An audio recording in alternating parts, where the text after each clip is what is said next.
تعلم القرآن وعلم صدق الله وصدق رسوله النبي الكريم معزز حاضرین، حصول برکت کے لیے سارے حضرات درود پاک پڑھ لیں۔ اللہم صلی علی محمد وعلی آل محمد کما صلیت علی ابراہیم وعلی آل ابراہیم انک حمید مجید۔ اللہم بارک علی محمد وعلی آل محمد کما بارکت علی ابراہیم وعلی آل ابراہیم انک حمید مجید۔ مدرسہ کا یہ سالانہ پروگرام ہے جس میں مدرسہ کے اندر تعلیم حاصل کرنے والے طلباء کرام جنہوں نے قرآن کریم کو اپنے سینے میں محفوظ کیا ہے، ان کی اس خوشی کے موقع پر ان کی دلجوئی کے لیے اور مسلمانان عالم کو قرآن کریم کی طرف راغب کرنے کے لیے یہ سالانہ پروگرام کیے جاتے ہیں مدارس دینیہ میں،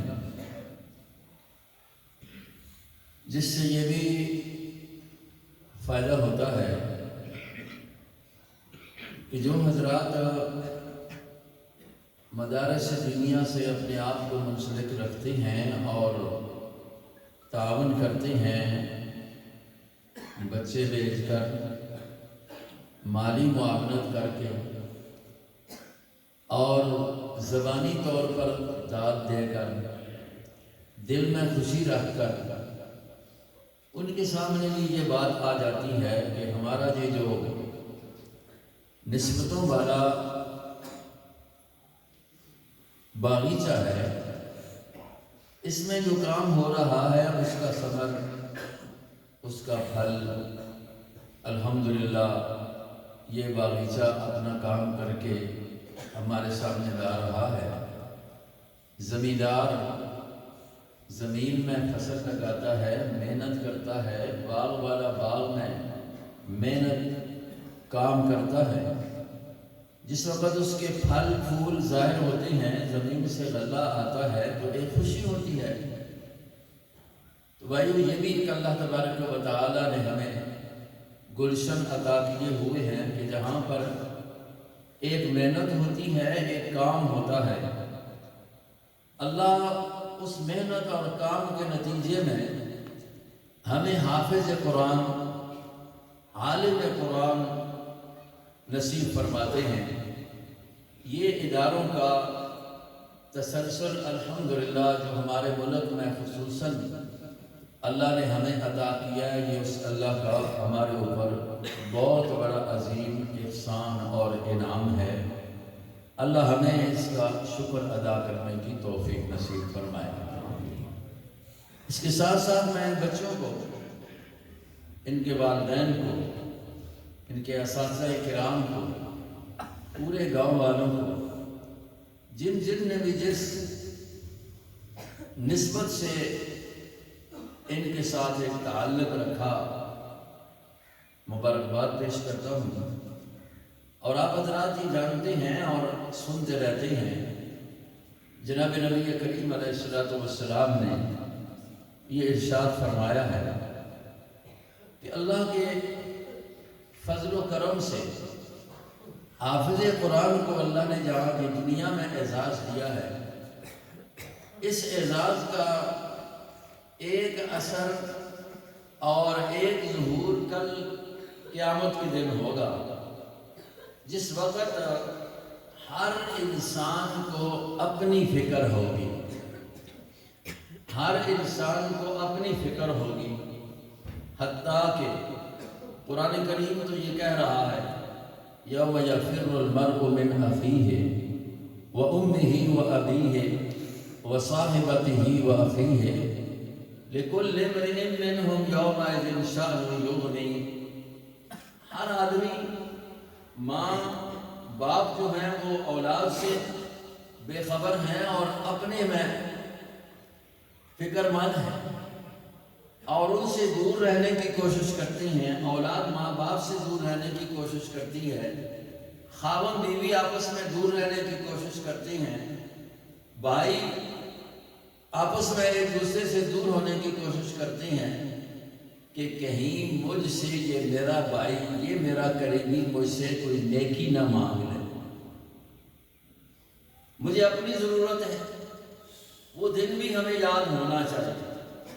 لیکن اللہ کے پاک پیغمبر مخبر صادق جس کی بات میں جھوٹ نہیں ہے، سچائی ہی سچائی ہے، ارشاد فرمایا کہ کل اللہ ان حافظ قرآن کو یہ اعزاز عطا فرمائیں گے کہ ایک ایک بچے کو، ایک ایک حافظ کو اللہ 10 جنت کے ٹکٹ ان کے ہاتھ میں دیں گے. 10 ٹکٹ ان کے ہاتھ میں ہوں گے. اور کس کے لیے ہوں گے؟ اللہ کی طرف سے. یہ بات ہمیں ہمارے پیارے نبی جناب محمد الرسول اللہ صلی اللہ علیہ وسلم نے بتائی ہے اور ہم تک اصحاب رسول نے پہنچائی ہے. امت کے افراد نے، محدثین نے، شیوخ نے ہم تک پہنچائی ہے. آج کتابوں میں لکھی ہوئی موجود ہے کہ کن کو پھر وہ ٹکٹ ملیں گے. یہ بچہ، یہ حافظ، یہ جوان، یہ ٹکٹ کس کو دے گا؟ کس کے لیے اس کو دیے گئے ہیں؟ تو اللہ کی طرف سے یہ کہا جائے گا کہ آپ ان 10 ٹکٹوں کو جس کے بارے میں آپ چاہتے ہیں، دنیا میں جس نے آپ کو پڑھایا، آپ کے پڑھانے میں آپ کی سرپرستی کی، جس نے آپ کے مدرسے میں آپ کو لایا اور مدرسے میں تعاون کیا، آپ کو اچھی نگاہوں سے دیکھا، آپ کو تسلیاں دی، جس نے بھی آپ کے ساتھ کسی درجے میں یہ نسبت رکھی ہے، ان میں سے 10 بندوں کو آپ کی مرضی ہے جس کے ہاتھ میں یہ ٹکٹ دیتے ہیں میں ان کو جنت میں بھیج دیتا ہوں. یہ اعزاز اللہ دے گا تو حافظ قرآن کو دے گا. 10 بندوں کی سفارش یہ معمولی اعزاز نہیں ہے. میں یہ کہا کرتا ہوں آج کل اگر پتہ چل جائے نا کہ فلاں بندہ حسن ابدال میں بیٹھا ہے اور اس کے پاس 10 ویزے آ گئے ہیں دبئی کے، 10 ویزے ہیں دبئی کے، تو اس پر پیسے بھی ہوتے ہیں جی 2 3 4 لاکھ روپیہ بھی ہے. تو ہر بندے کی کوشش ہوتی ہے جا کر اس سے کوئی نہ کوئی تعارف قائم کیا جائے تاکہ یہ ویزا مجھے مل جائے، میں اپنے بچے کو، اپنے بھتیجے کو دبئی بھیج دوں کہ پیسے کمائے گا. یہ ہوتا ہے کہ نہیں؟ اپنی زبان جا کے کوئی آکسی پسند کیا تیرے دادے نال میرے دادے دا تک ہو گیا، تیرے نانے نال میری رشتہ داری بڑھ گئی ہے، فلانے پاسوں تیری رشتہ داری، اسی کے متعلق دیکھ ساڑا بھی خیال کریں. تو یہاں یہ اپنے تعلق دیکھے جاتے ہیں کہ دنیا کی اس دولت کے لیے، دنیا کے اس کام کے لیے جس نے آخر ختم ہو جانا ہے، اس میں تو وفا ہے ہی نہیں. لیکن ان کے ساتھ اپنا تعلق بنانے کی کوشش کرو کہ جن کو یقیناً اللہ، وہاں تو پھر یہ ہے کہ چلا جائے پتہ نہیں کام لگتا ہے کہ نہیں لگتا، چلا جائے پتہ نہیں وہاں سے پھر واپس بھی آ جائے، پیسے بھی ضائع ہو جائیں. لیکن یہ جو پیارے پیغمبر کی بات ہے نا، یہ تو بالکل جھوٹی نہیں ہے. ان کے 10 ٹکٹ کارآمد ہوں گے اور جن کو یہ دیں گے وہ یقیناً جنت میں جائیں گے. اور جو جنت میں چلا گیا تو اس کو پھر ہر نعمت اللہ رب العزت نے وہاں پر عطا کرنی ہے، تو وہاں سے پھر واپسی بھی کوئی نہیں ہوگی. وہاں سے پھر پہلے آنے کا دل بھی کسی کو نہیں ہوگا کہ میں جنت کو چھوڑ کر کسی اور طرف چلا جاؤں. لیکن یہ ہے وہاں ہر نعمت جو موجود ہے. تو بھائیو، ایسے لوگوں کو اپنے ساتھ متعلق بنانے کی کوشش کریں. اپنے بچوں کو، اپنی نسلوں میں کوشش کریں کہ حافظ قرآن ہو. میں اگر چاچا ہوں تو میرے بھتیجے کو کوشش کرنی چاہیے کہ میرا بھتیجا جو ہے وہ حافظ قرآن ہو، کہ کل تاکہ وہ بھتیجا ہونے کی نسبت سے چاچا سمجھ کر یہ کہہ دے کہ اللہ میں یہ ٹکٹ چاچے کو دیتا ہوں، میں یہ ٹکٹ ماموں کو دیتا ہوں، میں یہ ٹکٹ بھائی بڑے کو دیتا ہوں، میں اپنے خاندان کے فلاں افراد کو دیتا ہوں، یا اللہ یہ میں اس کو دیتا ہوں کہ جس نے مجھے مدرسے میں لانے کی ترغیب میرے ماں باپ کو دی تھی، میں اس کو دیتا ہوں، یا اللہ میں اس کو دیتا ہوں جس استاد نے مجھے پڑھایا تھا، میں اس کو دیتا ہوں کہ جس نے میرے مدرسے کے لیے انتظام کیا تھا۔ یہ کسی نہ کسی درجے میں اپنے آپ کو ان سے متعلق کر لو، انشاءاللہ وہ جنت کا ٹکٹ آپ کو بھی مل جائے گا۔ یہ کوشش ہونی چاہیے کہ نہیں ہونی چاہیے؟ ان بچے خوش نصیب ہیں، ان کے ماں باپ خوش نصیب ہیں، یہ اکثر نظر آ رہے ہیں ساری تقریباً نابالغ بیٹھے ہوئے ہیں۔ اب یہ تو ان پر تو اللہ کی طرف سے کوئی فریضہ عائد ہی نہیں ہے، بلوغت سے پہلے بندے کو اللہ کی طرف سے آزادی ہوتی ہے، جرم لکھا نہیں جاتا، یہ اللہ کا قانون ہے، لیکن ان کا اچھا کام کیا ہوا قرآن کریم سے اور اچھا کام کون سا ہو؟ اب جنہوں نے قرآن یاد کیا ہے، حضرات علماء بیٹھے ہیں، قراء حفاظ بیٹھے ہیں، یہ جانتے ہیں کہ ایک ایک آیت کو یاد کرنے کے لیے پتہ نہیں ان بچوں نے کتنی ہزار مرتبہ ایک ایک آیت کو پڑھا ہوگا، اور قرآن کے ایک لفظ کے پڑھنے پر اللہ نے کتنا ثواب رکھا ہے؟ جی کنولی صاحب نے بلانا ہے، تم نہیں بول رہے تو ہم سے بولنا ہی ہوگا۔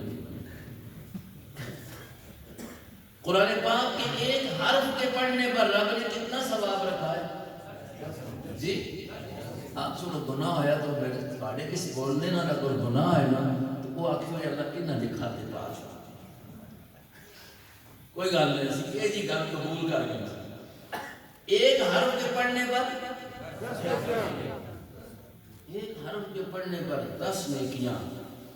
دیکھیں ہم کتنی نیکیاں ضائع کرتے ہیں کہ اللہ نے اتنا، اب ایک الف لام میم ایک سیکنڈوں میں پڑھا جاتا ہے، الف لام میم کتنے لفظ ہیں؟ 3 ہیں۔ اب یہ آقا علیہ السلام کا ارشاد ہے نا کہ ان 3 کے پڑھنے پر، یہ ایک نہ رہا 3 ہو گئے، تو 3 کے پڑھنے پر کتنی نیکیاں ہو گئی؟ اب دیکھیں ہم کتنے کمزور ہیں، ہم کتنا اپنا نفع ضائع کر رہے ہوتے ہیں، کتنا ہم اہتمام کرتے ہیں کہ ہم اپنے گھر میں، ہم اپنے مسجد میں آ کر، ہم وقت نکال کر جہاں اور کمانے کے لیے، اپنے خزانے جمع کرنے کے لیے ہم وقت لگے رہتے ہیں، تو یہ خزانہ جو ہے نیکیوں والا خزانہ، جو نہ ضائع ہونے والا خزانہ ہے، ہم نے اس کے لیے کتنا وقت مقرر کیا ہوا ہے کہ ہم نے کہا ہے کہ ہم گھر میں 1 گھنٹہ نکالیں گے اور اس میں اللہ کا قرآن پڑھیں گے، اور اللہ کا قرآن جتنا پڑھا جائے گا، الفاظ کو گنو، 1 گھنٹے میں بہت ایسا پڑھنے والا بھی کتنے حرف پڑھ لے گا، اور کتنا خزانہ اس کا جمع ہو رہا ہے، کتنا ہم 12 گھنٹہ کسی کا مزدوری کریں تو ہمیں کہاں اتنا خزانہ ملتا ہے۔ تو بھائی وہ یہ گھروں میں قرآن کی تلاوت، آج یہ برکتیاں اسی وجہ سے ہیں، لیکن یقین کر لیں یہ جو مدارس ہیں، ہم گھروں میں سوئے ہوتے ہیں، ہمارے بچے سوئے ہوتے ہیں، فضولیات میں ہوتے ہیں، یہ مدرسوں کا کمال ہے۔ اللہ اکبر، اذان سے پہلے ان کو اساتذہ کرام اٹھا دیتے ہیں، اور یہ اذان سے پہلے باوضو ہو کر بیٹھتے ہیں، رات کے دن سارا کوئی نہ کوئی قرآن پڑھتا ہی رہتا ہے۔ وہ حضرت شاہ ولی اللہ رحمہ اللہ نے جو عجیب بات کہی ہے، بہت سارے عذاب کی شکلیں جو ہیں بندوں کے گناہوں کی وجہ سے اللہ کی طرف سے وہ آ رہی ہوتی ہیں، لیکن یہ قرآن جہاں پڑھا جا رہا ہوتا ہے، اللہ رب العزت اس کی برکت سے ان جتنے عذابوں کو، جتنی آفات کو آ رہی ہوتی ہیں، ان کو اللہ دور کر دیتے ہیں۔ ہم تو گھروں میں آرام سے سوئے ہوئے ہیں، لیکن یہ علاقے پورے کے لیے اللہ کا ایک انعام ہے کہ یہ ایک ادارہ ہے، یہ صبح اٹھتے ہیں اور قرآن پڑھ رہے ہیں، نابالغ بچے ہیں، ان کے ذمہ فرض نہیں ہے، ان کا پڑھا ہوا قبول ہی قبول ہے۔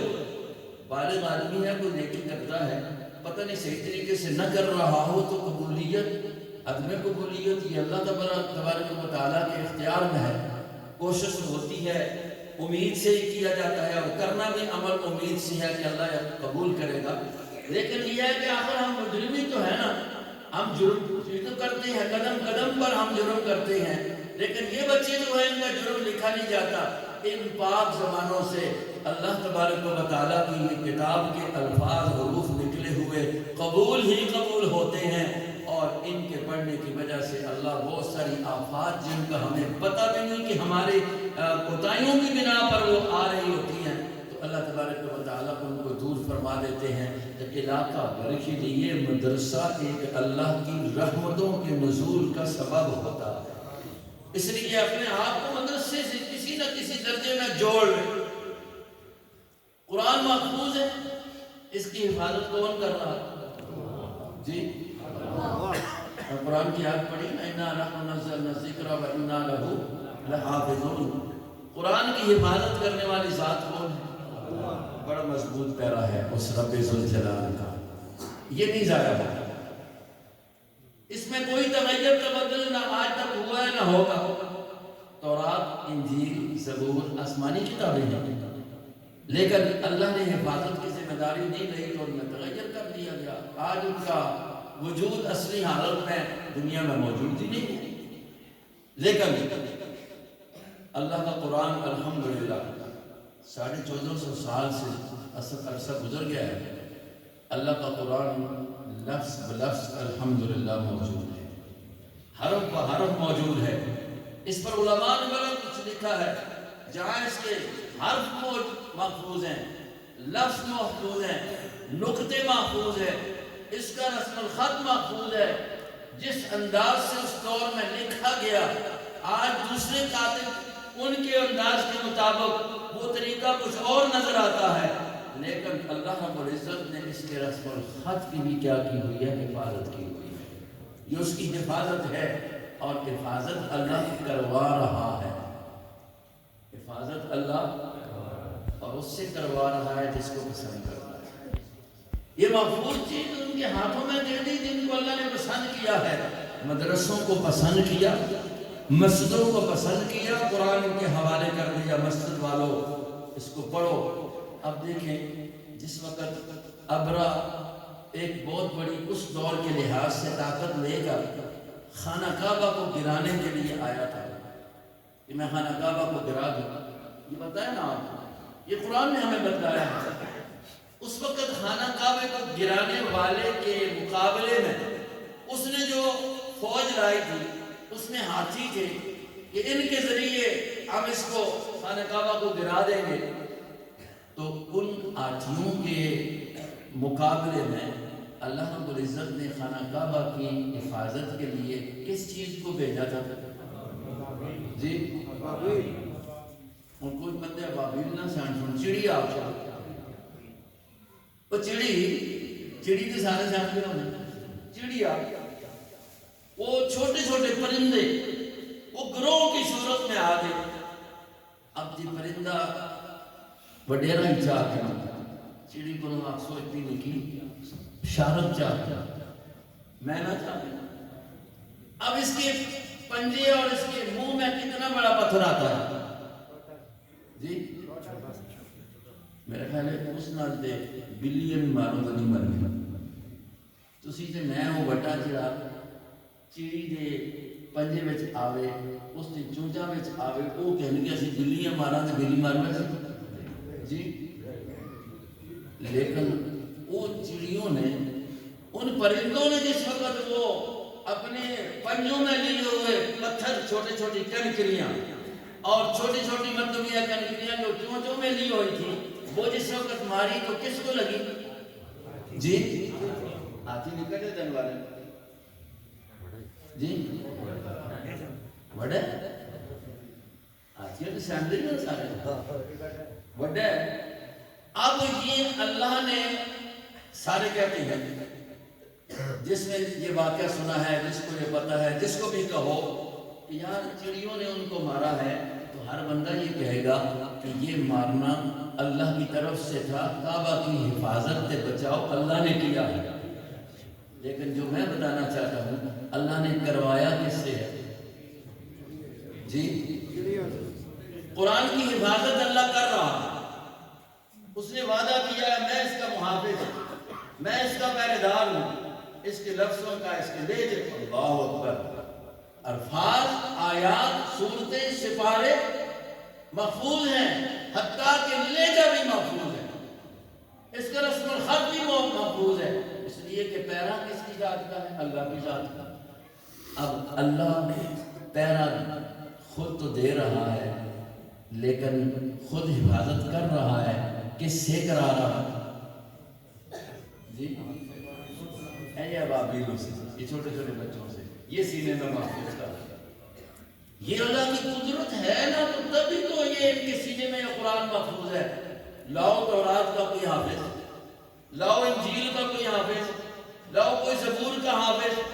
تورات والے یہودی مضبوط ہیں دنیا کے لحاظ سے، ان کی حکومتیں ہیں اور اپنی جو موجودہ کتاب ہے اس کے لیے وہ حکومتی طور پر اس کا تحفظ کرتے ہیں. عیسائیت جو ہے نام کی رہ گئی ہے. انگریز اس وقت جو ہے اس کے پاس اپنی وہ 4 انجیلوں کو لے کر بیٹھے ہوئے ہیں، بائبل کی شکل کے اندر ہے. 10 سپاروں کے برابر وہ چاروں مل کر بنتی ہیں، اور وہ تورات جو ہے 1 سپارے کے برابر بنتی ہے. لیکن ان کے بڑے بڑے جو ان کے ہاں علماء ہیں، ان کے بزرگ ہیں، ان کے پیشوا ہیں، ان کے امام ہیں. کبھی سنا ہے آپ نے کہ فلاں ان کا پوپ جو ہے وہ تورات کا یا انجیل کا حافظ ہے؟ جی کبھی سنا ہے؟ یہ کیوں؟ اس کی حفاظت اللہ. ادھر یہ اللہ کی قدرت اور یہ مدرسوں کی برکت ہے، یہ علماء کی محنتیں ہیں، اور حفاظ القرآن کی محنتیں ہیں. جب سے یہ آپ کے اس برہان میں یہ مدرسہ قائم ہوا، کتنے سال ہو گئے تھے؟ قریب 27 سال ہو گئے ہیں. اگر حافظ آپ بتا دیں کتنے بن گئے؟ کبھی گنے؟ 27 سالوں میں 27 تو ہے جی.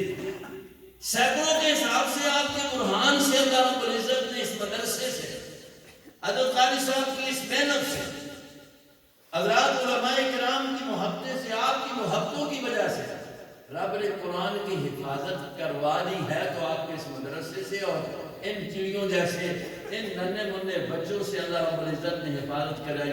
آج کئی یہاں سے حافظ بن کر عالم بنے ہیں، قاری بنے ہیں، اور آگے بتائیں کتنے کتنے بچوں کو انہوں نے حافظ بنا دیا ہے. تو یہ سلسلہ جو چل رہا ہے تو اس کی حفاظت کون کر رہا ہے؟ اللہ. وہ چھوڑو بس پسندیدہ تو وہ ہے. آج ان ابابیل کا ذکر قرآن میں آ گیا. 1400 سال گزر گئے کہ ابابیل آئے، جھنڈ کی جھنڈ آئے، چڑیوں کی مطلب ہے کہ گروہ آئے، آ کر خانہ کعبہ کو گرانے والوں کو مار کر ان کو پسپا کر دیا. آج ان کا ذکر قرآن میں آ رہا ہے، دنیا کے اندر ان کا نام گونج رہا ہے، ہر مسلمان کی زبان پر ان کا تذکرہ آ جاتا ہے، قرآن پڑھنے والے کی زبان پر تذکرہ آ جاتا ہے. اتنی عظیم چڑیاں تھیں جن سے اللہ نے یہ کام کرا لیا. میرے دوستوں یہ کتنے عظیم مدارس ہیں، یہ کتنے عظیم یہ بچے ہیں، یہ کتنے کریم عظیم اور عظمتوں والے علماء اور قراء ہیں کہ جو اللہ رب العزت نے منتخب کر کے اس کام کے لیے لگا دیے ہیں. اگر آج کوئی پاکستان پوری جمہوریت جو ہے یہ مل ملا کے چنا کے ایک عہدے کے اوپر وزارت عظمیٰ پر یا ایک جرنیل کو ایک عہدے پر مقرر کر دیتی ہے، لوگ کہتے ہیں کہ دیکھو جی لوگوں ملک پاکستان کا، بڑے بڑے سیاسیوں کا، سمجھداروں کا یہ چناؤ ہے، یہ بڑا عظیم بندہ ہے. ذرا خود سوچیں کہ جن کا چناؤ رب ذوالجلال کر کے وہ کتنے عظیم ہیں. اللہ تبارک و تعالی ہمیں بھی یہ عظمتیں حاصل کرنے کی توفیق نصیب فرمائے. مدارس دینیا کا یہ جو اللہ نے سلسلہ ہمیں دیا، اللہ ہمیں اس کی قدر کرنے کی توفیق نصیب فرمائے. وما علینا الا البلاغ.